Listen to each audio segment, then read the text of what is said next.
เป็นวัดบ่เบอร์ของอันนี้ตาแดงของจอดอันนั้นจอดเหล็กจะจอดเล็กอยู่ใส่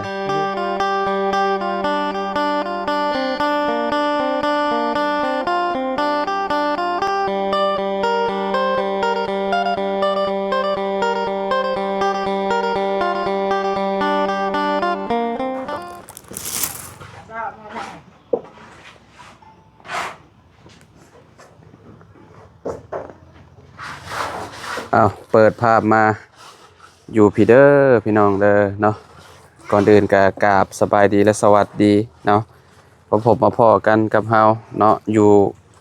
บ้านน้องอาเจืองเพิ่นพี่น้องเนาะคือใส่น้อยแท้นะพอเลยเอาแม่นบ่น้องอาเจืองมื้อนี้พี่น้องว้าวบ่ได้ไปเฮ็ดเวียกเฮ็ดงานบ่มื้อนี้ก็น้ำมูนาว่าพัดก็สบายดีเนาะสบายดีใส่สร้างเปิดเอาใส่อีกบ่น้ำ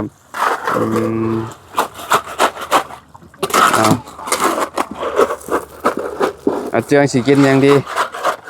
ด้วยสิกินหยังระหว่างสปอนเซอร์กับM100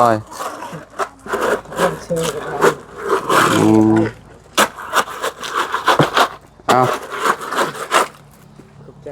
มาสั่งมาครบบ่พอดีเลย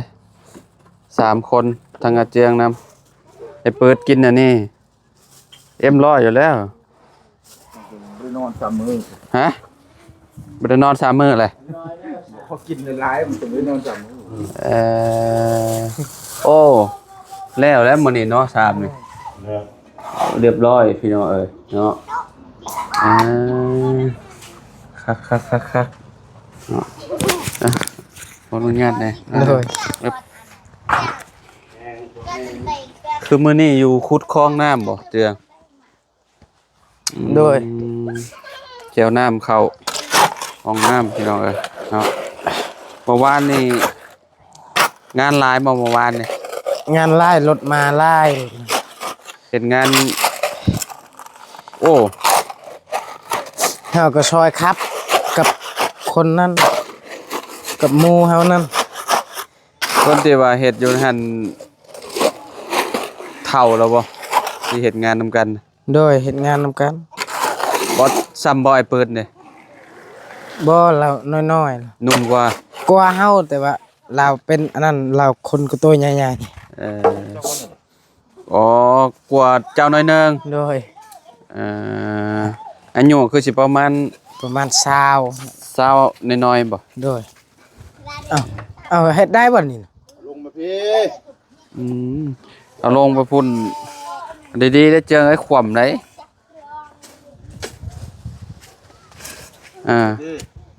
ใส่เกียร์1ดิ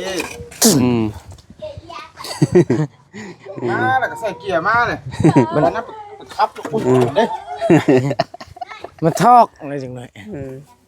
มาเสียบหน่อยค่อยๆได้นิดนึงโอ้ย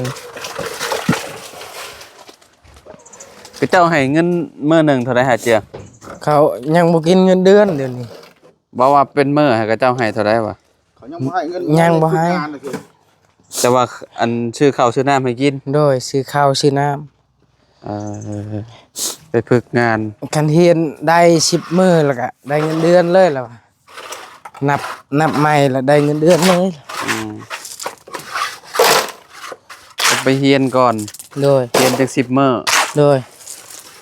ถ้าผ่านงานแล้วก็เจ้าก็คือแบบก็เจ้าให้เงินเดือนเลยโดยถ้าภายใน10 มื้อถ้าเจ้าบ่ไหวแล้วก็คือจบแล้วกะว่าสิไหวอยู่บ่เจ้าของโดยไหวอยู่เนาะโดยเฮาว่าก็เข้า2 มื้อเป็นแล้วเมื่อวานนี่เจอศึกนักอยู่บ่เวียกนะเวียกนะหนักแม่นนักบ่เมื่อวานน่ะบ่หนักปานใดถ้าแต่รถมาคันรถมาคัน คันรถมาแล้วรถเป็นดามมันยกเอง คันรถอันนั้นรถยกบ่ได้เฮากวดอืมกวดแล้วกันให้เขาตากขึ้นเองโดยรถมันบ่ได้มีหลายเลขมันก็สิขับง่ายอยู่ดอกคิดว่าโดยกลับมาจากโมงก่อนเมื่อวาน5 โมง5 โมงเขากลับ5 โมงยังนั่งอยู่หั่นแล้วว่านี่เจ้าโดยจุ๊บข่อยยังนั่งเล่นเห็นบ่จุ๊บข่อยห้องเจ้าโดยจุ๊บข่อยห้องเจ้าได้ยินบ่บ่ยิน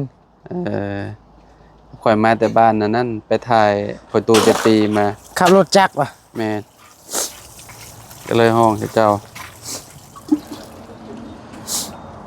กับประมาณ5 โมงจนข่อยมาเมื่อวานนี่นะประมาณนั่นแหละโดย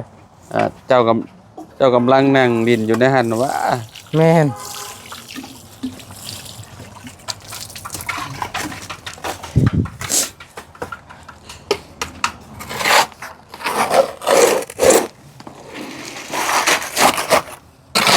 บ่ได้เมื่อส่งน้องบ่ให้น้องเอาลานก่อนก็ได้ยินน้องห้างว่าเสียงเดี๋ยวเมื่อส่งเสียงเหรอโดยเสียงอย่างเมื่อบ้านเลยโดย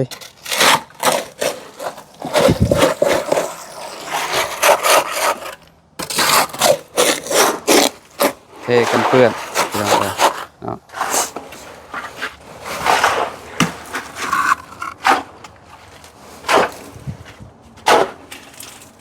กับบกแข็งแห้งนี่จวดทางนั้นนะฮางพุดอยู่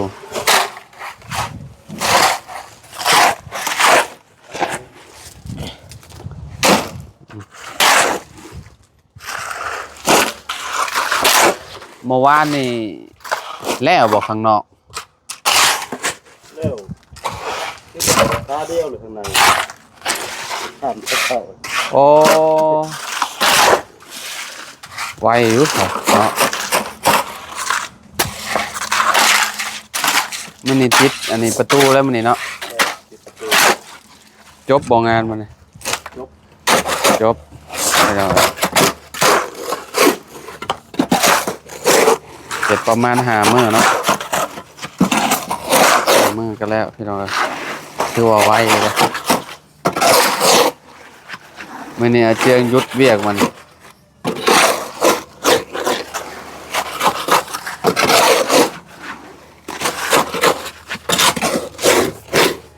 ยังไปเอาแห้งคือเก่าติดเจ้าโดย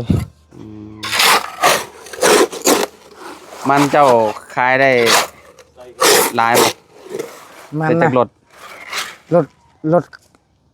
นึงเลยก็ยังน้อยอีกรถยังรถยัง รถนึงแต่ว่าคันสุดท้ายรถยีนจุกสูงนะโดยแต่คันนึงมันบ่เต็มใช่คันหนึ่งบ่เต็มโดยได้จากตันจักเท่าใด13ต้นบ่13 ตันก็ตันหนึ่งเท่าไรตัน1,300บ่แม่นได้หลายเติบอยู่ซะเนาะมันหัวบ่ใหญ่บ่หัวมันน้อยมันบ่เป็นปานใดปีบ่งามปานใดติโดยทางนี้บ่ตรงเลยตำเหลี่ยมนะเขารถจำนั้นแล้วเขารถ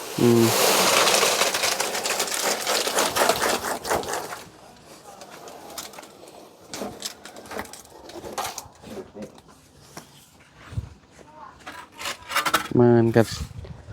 ไปเฮ็ดเวียก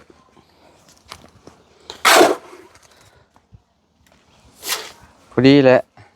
ลองใส่ห้องน้ำใหม่เลยโดยมื้ออื่นบ่ได้ใส่ได้เนาะโดย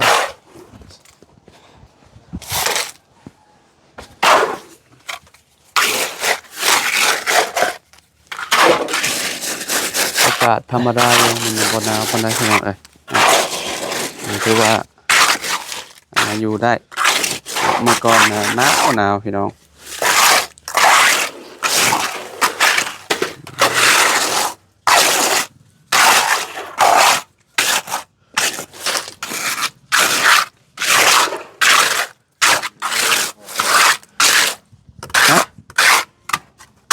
แล้วก็เป็นนะพี่น้อง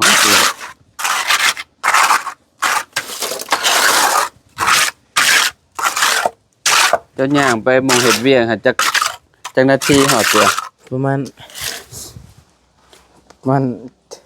4 นาทีบ่ 4 นาที จักแหละโอ้โหยังบ่เงียว โอ้โห4 นาทีมันกับแป๊บเดียวแล้วอย่างเป็นกิโล2 กิโลจะออกจากบ้านจากโมง ออกจากบ้านนะ ออกจากบ้าน ออกจากเฮือนนี่ 8 โมง จะไปเฮ็ดเวียก8 โมงบ่ โดย ไปฮอดพุ่น8 โมงจังนาที บ่ฮู้บ่เบิ่ง บอกกับเจ้าให้เข้างานจังโมงก็ 8 โมง เข้างาน8 โมงตรง โดย เอาก็ไป8 โมงตรง ฮะ เข้างาน8 โมงไป8 โมงตรง บ่แม่นอันนั้นเอาไปแต่เฮือน7 โมง แบบนี้ โดย ไปเลยเฮือน7 โมงแล้วไปฮอดพุ่นประมาณ7 โมงครึ่ง7 โมง50บ่60ก็ได้แล้วติ โดย ประมาณนั้นเนาะ โดย จะใช้เวลาเกือบชั่วโมงหนึงหมดแล้วพี่น้องเอ้ยเนาะไปฮอดพุ่นก็เมื่อยเติบเลยสิฮอดเนาะย่างไปอันมองโค้งอันน่ะทางสวนมอสไอ้น้องซ้อนน่ะพี่น้องเอ้ยเนาะบ่อนหันแหละเพิ่นหับชื่อให้สร้างเฮ็ดบานนี่ เรื่องรถเป็นจะได้เรื่องรถนะ รถ รถเจ้านะ ค่อยนะ รถคันใหม่นะ ไปหาใช้ เลย ฮะ จากโอ้โหยังโอ้โห โอ้โหว่าเงินสมทบเท่าไรแล้วจ้ะ สมทบ9 ล้านเลยบ่บุญ ฮอดแล้วบ่ฮอดเก้าล้านแล้วบ่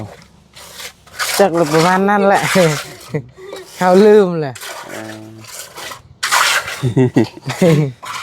รถคันเก่ามันก็ถ้าแป้งมันก็คือเก่าเนาะ โดย คันบ่ซ่อมมีหยังหั่นน่ะพี่น้องมันก็